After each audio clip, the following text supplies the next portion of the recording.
Eu sou a Mônica, você está no meu canal literário O Próximo Livro Melhor. Desde já eu peço, se você não é inscrito, clique no botãozinho para se inscrever, ative também as notificações, assim, todas as vezes que eu lançar um vídeo novo, você saberá. Curta esse vídeo, comente também, deixa um recadinho aqui para mim. Se você gostar tanto assim desse conteúdo e quiser me ajudar no engajamento, compartilhe no Zap com uma pessoa amiga, aquela pessoa que você sabe que gosta de livro, de literatura e de programas culturais. Através dessa tua ajuda, através desse teu engajamento, meu canal vai crescer. Se você não me segue nisso, segue lá, @mmonica_c_carneiro, assim mesmo, com 2 M's, com 2 C. Entre outras coisas de minha rotina, eu falo sobre livros. Vou deixar na descrição do vídeo o meu Scooby, caso você queira me seguir nessa rede literária. Deixarei também minha wishlist com os livros desejados da Amazon. Caso você queira me enviar um livro, qualquer um também mande presente. E deixe também a recomendação, se você for adquirir algum livro ou qualquer outro produto pela Amazon, use o link de algum canal associado, assim você estará ajudando algum produtor de conteúdo digital. Em relação ao Scooby, agora eu estou colocando as resenhas e os vídeos, de maneira geral, que eu gravo no canal, lá na plataforma, de acordo com os livros respectivos. Esse aqui, Irmãs da Revolução, quem acompanha o canal há algum tempo sabe que desde o início eu resenhei, desde o primeiro conto, e estou chegando no final. Aqui são 30 histórias e eu acredito que lá já deve ter no Scooby uns 20 vídeos, respectivamente em relação aos contos. Aí estava olhando, tirando a história de hoje, que eu vou trazer para vocês, fica faltando 5 histórias. E aí vou finalizar o livro com um pouco de sentimento de alegria por ter concretizado esse projeto maravilhoso, um pouco de tristeza porque eu não terei mais esses contos para resenhar e nem para ler, né? Eu acho que a perspectiva de resenhar um conto é mais desafiadora porque são histórias mais curtas, mas também é mais gostoso no sentido da celeridade, porque mesmo se for um conto longo, extenso, ainda assim eu acho que é mais curto, com certeza, do que a maioria dos livros, com a rara exceção de um livro mais curtinho. E gostei muito, né?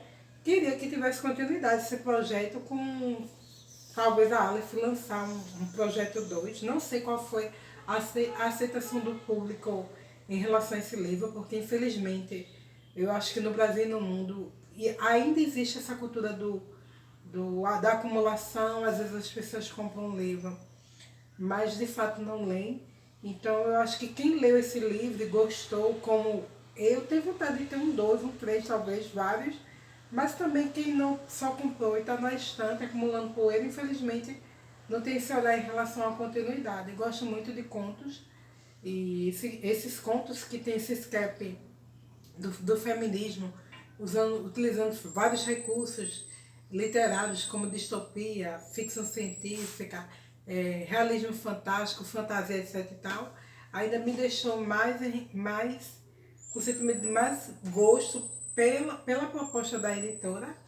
E aqui é uma história de uma autora que eu confesso que não tive ainda a oportunidade de ler seus livros, que é da Ursula Le Guin, acho que se pronuncia assim. Se não tiver certo, vocês podem me corrigir aí no comentário em relação à pronúncia. É uma escritora estadunidense que já partiu, muito conhecida nesse universo booktube. E a história de hoje ela tem por nome Sue. É uma história, não é a da mais curta, mas relativamente curta, não é também a mais extensa. E aqui a gente vai ver mulheres, lá mais ou menos no ano de 1902, e aí a história é regressiva, porque quem conta a história já está falando sobre lembranças de coisas que vivenciou, e aí ela quer deixar aquele escrito, não é tanto para um público X, mas no sentido de uma amplitude, para ser conhecida, reconhecida no seu feito. Não, mas é mais como um legado mesmo, para deixar para os filhos, netos, bisnetos, para os seus parentes, para que possam conhecer a sua história de vida e a história de outras mulheres que a acompanharam nesse projeto. Elas decidem fazer uma expedição à Antártida, e vamos lembrar que em 1902 já tinha tido várias expedições, mas o mundo ainda era muito, apesar do avanço tecnológico, ainda não tinha os avanços que a gente tem do século XX e atualmente o século XXI. E se hoje é desafiador estar na Antártida, naquela época muito mais. E aqui ela vai nos contar essa história do Discovery, que elas querem muito chegar na Antártida, né? Um projeto inovador para a época, se a gente pensar num mundo de tradição, de navegação, as mulheres elas nunca foram reconhecidas ou tiveram à frente desse tipo de empreitada, visto ser uma cultura mesmo delegada aos homens da embarcação. E mesmo se elas decidem fazer esse projeto, tem um homem que vai, no caso, tomar a frente daquele navio, não é uma mulher, o capitão Scott, mas aí essa expedição ela é impetrada por mulheres, exclusivamente por mulheres. Ela lê um livro, a Viagem Discovery. Eu não cheguei a ver se esse livro existe de fato ou é ficcional. Eu imagino que seja ficcional. Eu até pesquisei outras coisas depois da leitura dessa história, mas essa do livro, A Viagem Discovery, não cheguei de fato a pesquisar. Eu vou ler só um trechinho para depois continuar essa narrativa, que hoje vai ser curta, mas eu achei interessante, que diz assim: nós nos recuperamos bem rápido, mas o antiplano deixou sua cicatriz. Quando era pequenininha, Rosita perguntou se um cachorro mordeu os dedinhos da mamãe. Eu disse a ela que sim, um cachorro grande, branco e doido chamado Nevasca. Minha Rosita e meu Joanito ouviram muitas histórias quando eram pequenos sobre esse cachorro temível e como ele uivava, e o gado transparente dos gaúchos invisíveis, e um rio de gelo com 2.500 metros de altura chamado Nightingale. E como prima Joana tomou uma xícara de chá no fundo do mundo, debaixo de 7 sóis, e outros contos de fada. A nossa protagonista ela está brincando aqui, né, com a filha por causa das sequelas dessa expedição. E são 9 mulheres que estão nessa empreitada.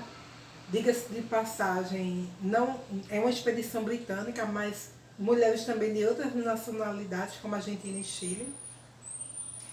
E elas vão, né? E lá elas têm aquela alegria de se deparar com a natureza inóspita, com a fauna e flora, posso dizer assim, fauna do local, mesmo que uma vegetação, né, rasteira mínima, porque a gente sabe que a Antártida ela é carregada de gelo, mas eu falo da atmosfera do ambiente em si terrestre, né? E elas ficam muito encantadas com o local, como toda a expedição da Antártida, principalmente naquela época, muito difícil por causa do gelo, por causa das tempestades de gelo, por causa da mudança de clima, a limitação do alimento, tudo muito precário, muito limitado, e a natureza que as cerca, os perigos e a escuridão, né? A escuridão naquele local, nos meses que a escuridão se acentua por causa do inverno. O grupo se divide, elas embarcam num certo local, mas se dividem e uma parte do grupo vai explorar o local. A natureza avança no sentido de trazer para aquelas mulheres um prejuízo físico e emocional, e nessa empreitada do desbravamento da Antártida. E num dado momento o capitão percebe que se ele não sair daquele local com sua embarcação, ele vai ficar preso durante meses, talvez sua embarcação ia a pique. Então ele decide se retirar, e com aquela promessa de depois vir fazer resgate daquelas mulheres. Elas não ficam tão atemorizadas assim, pelo sentido de querer explorar o local, aceitam e acham tá ok. E aí é quando a natureza ela se mostra mais severa e elas passam a ter várias vivências naquele local, que por algumas vezes se mostra dentro de um sistema mesmo, de uma realidade fantástica e fantasiosa mesmo, com os elementos da fantasia. É como se a questão da natureza, da solidão, do perigo de vida, criasse no ânimo delas situações e realidades totalmente diferentes do que elas esperavam. Uma das tripulantes dessa expedição, ela se omite, mas ela está grávida, e quando as mulheres descobrem aquilo, elas ficam muito aborrecidas, porque o perigo de uma expedição já era imensa.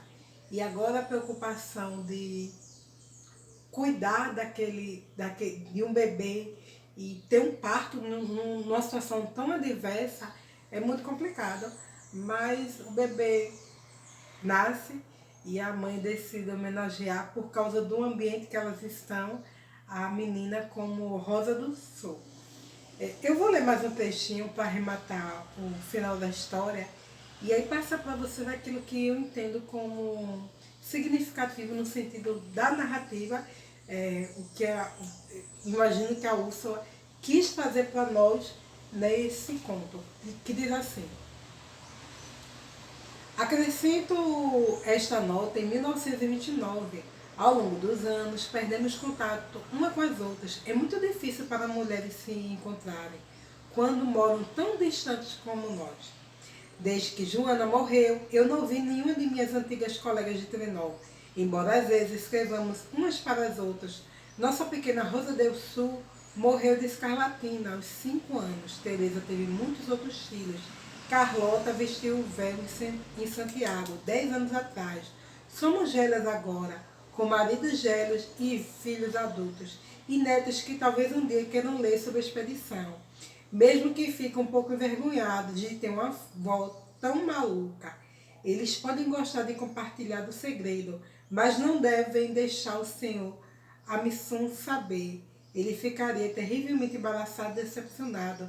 Não há necessidade para que ele nem ninguém que não seja da família fique sabendo. Nós não deixamos nem pegadas. Aqui é bem no finalzinho da história, como vocês perceberam, quando ela fala sobre esse legado que ela quer deixar de escrita, para que os seus descendentes e familiares saibam sobre essa expedição. É interessante porque eu fui pesquisar sobre uma grande expedição, acho que vocês conhecem, o Endurance, que foi uma expedição mais ou menos entre 1914 e 17, rumo à Antártida. Eles queriam chegar num ponto em que não tinham chegado e o Endurance ficou lá preso, e aqueles homens, parte do grupo, fez uma empreitada de fugir daquele local para sobreviver, deixando uma parte do grupo, e não tiveram tanto êxito, mas conseguiram regressar, e alguns morreram e outros sobreviveram para contar a história. Então eu fiquei pensando, por que a Úrsula Gumm, ela tem essa história tão simples, mas tão interessante no sentido de falar sobre essas expedições à Antártida. Penso que talvez dentro do aspecto da literatura e do modo social, ela se questiona, e no sentido de não aceitar muito bem a ideia de que, em relação às expedições marítimas e a Antártida especificamente, nós mulheres infelizmente não deixamos um legado, né? Porque historicamente foram empreitadas por homens, mulheres nunca fizeram parte da tripulação, e talvez fosse um desejo da autora em ver as mulheres também participarem desse tipo de projeto. Hoje, século XXI, a gente vê mulheres nadadoras, mulheres velejeiras, mulheres que fazem muitas coisas, e hoje até participam de expedições científicas para a Antártida, mas a grande motriz, impulsionador desse tipo de projeto, infelizmente, só empreitado por homens. Aqui no Brasil a gente tem um velejador Clerc, muito conhecido, de décadas passadas, e eu acompanho às vezes algumas coisas dele, mesmo que não siga rede social, mas já li alguns livros. E ele é casado, né, com uma velejadora e tem 3 filhas. E é engraçado que uma das filhas dele, eu não lembro se é a mais velha, ela seguiu a mesma carreira do pai. Foi para a França, se formou e está aí competindo nessas competições mundiais, talvez alguma outra aqui no Brasil. Não sei se nas Olimpíadas.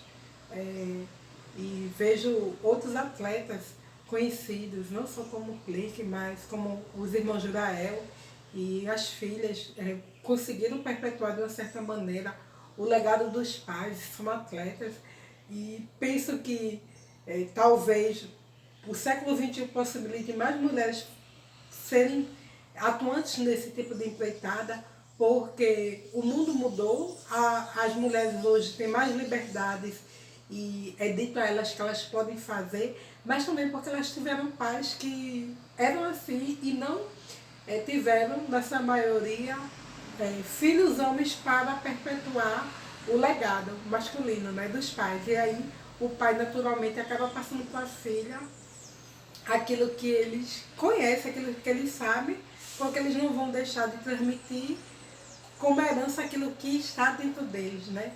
Eu aqui onde eu moro, eu lembro que há anos atrás, eu jovenzinha, eu conhecia 3 irmãs que não tinham um irmão homem, eram 3 mulheres em casa. E apesar de elas serem femininas e muito católicas, elas faziam coisas que eu não conseguia fazer em casa.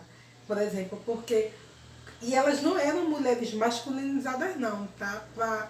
Porque às vezes as pessoas pensam, a mulher vai fazer um serviço mais brutal, mais manual, que exige mais força, elas vão ficar masculinizadas. E eu lembro que as meninas saíam com o pai. O pai, às vezes quando queria fazer um serviço, por exemplo, pegar um gás no depósito, ia com uma delas, pegava o carro de mão, colocava e elas acompanhavam.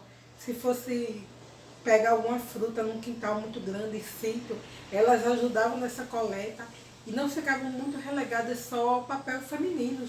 Depois de adultas, as 3 casaram, são mães e são boas esposas, boas mães, boas donas de casa, têm suas carreiras, profissões, mas fazem coisas que as mulheres não faziam. Por exemplo, aqui em casa, a minha formação de família, do núcleo familiar do meu pai e da minha mãe, eu tenho irmãs e irmãos. E aos homens foi dado um certo papel e às mulheres outras. Tem coisas que eu não sei fazer porque foram coisas que naturalmente a gente entendeu que socialmente eram serviços para homem e papai nunca ensinou, né? Vice-versa, né? Então é interessante porque quando não existe essa crença de que uma carreira é exclusivamente para homem, uma habilidade é exclusiva para a mulher, as mulheres elas conseguem desbravar. E aí a autora brinca que essa expedição de fato aconteceu, mas, todavia, entretanto, porém, não existe nem pegadas para comprovar esse feito. Então é isso, eu gostei muito da história. Às vezes é uma história simples, de algo muito óbvio, mas que infelizmente ainda é um enfrentamento nos dias de hoje, porque grandes expedições, infelizmente, para a Antártida, e nesse sentido, como na época de realmente fazer aquelas viagens de discovery, de descobertas, infelizmente não eram legadas e delegadas à mulher.